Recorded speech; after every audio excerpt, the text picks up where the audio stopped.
इसी वक्त की बात है। एक गांव था जहां मिट्टी की खुशबू थी, लेकिन सपने भूखे रहते थे। उस गांव की एक गलियों में अमीरा नाम की लड़की मिट्टी झाड़ती थी, पर आंखों में सितारे लेकर चलती थी।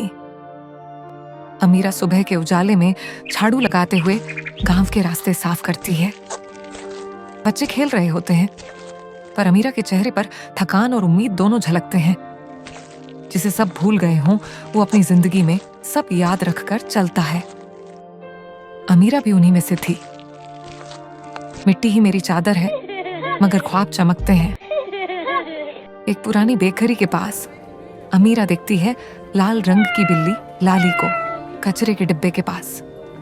बेकरी की रोशनी उसके चेहरे को हल्के से रोशन करती है। जो भूख झेलता है वो हर जख्म से गुजर जाता है। अमीरा और लाली दोनों एक सी थीं। तू भी मेरी तरह है ना लाली? एक रोटी के लिए दुनिया के ताने बर्दाश्त करती है। बाजार में अमीरा पुरानी किताबें लेकर जा रही होती है। लोग उस पर हंस रहे होते हैं। चौधरी तेज आवाज में उसकी बेइज्जती करता है। गरीबी पर हंसना सबसे आसान होता है, मगर कुछ आवाजें सीटी नहीं, जख्म देती हैं। किताबें? तेरी झोली में तो सिर्फ छींटे ही मिलेंगे। उसी रात अमीरा तन्हा अपने झोंपड़े में बैठी होती है। चौधरी की बात उसके कानों में गूंजती है। आंसू उसकी आंखों में जम जाते हैं। जब दुनिया ठुकरा दे, तब इंसान उन लोगों को याद करता है जो बिना शर्त के प्यार करते हैं। अमीरा को याद आता है उसका नाना बाबा कादिर। वो अपनी पोटली उठाती है और रात के अंधेरे में बिना किसी को बताए चल देती है बाबा के झोंपड़े की तरफ, जो गांव के परे पहाड़ियों के पार रहते हैं। न जाने क्यों हर जख्म के बाद उनकी याद और गहरी हो जाती है।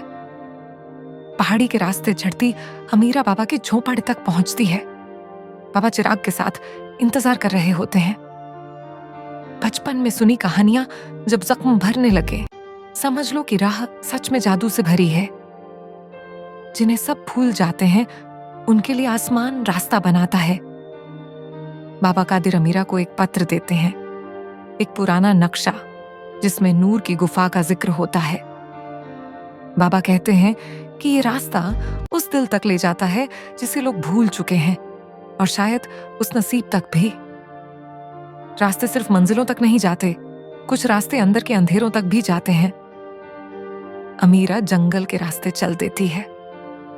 रास्ते में उसे एक लड़का मिलता है, जख्मी, मुरझाया हुआ, लेकिन आंखों में आसमान जैसा दर्द।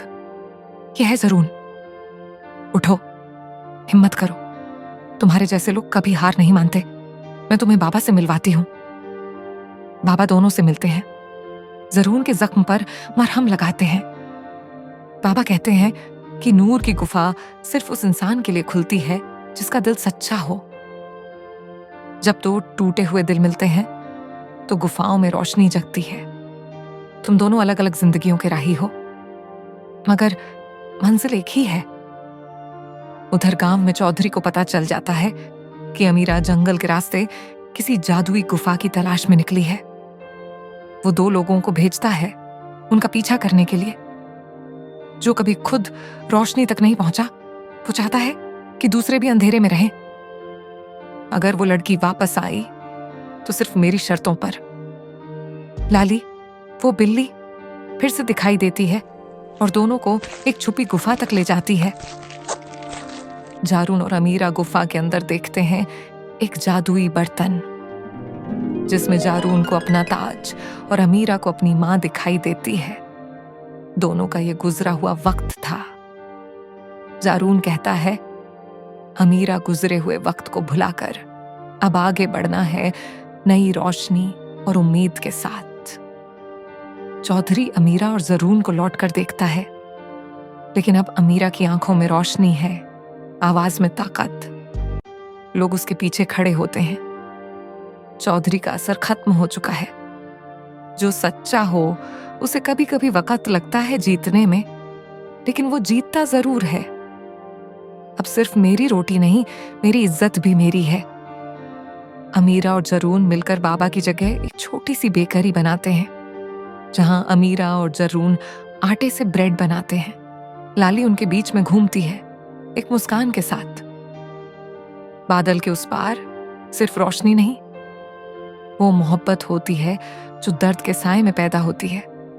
और जब दो तन्हाइयां मिलती हैं, एक नई दुनिया जन्म लेती है। चलो नए ख्वाब बुन लें इस रोशनी के धागे से।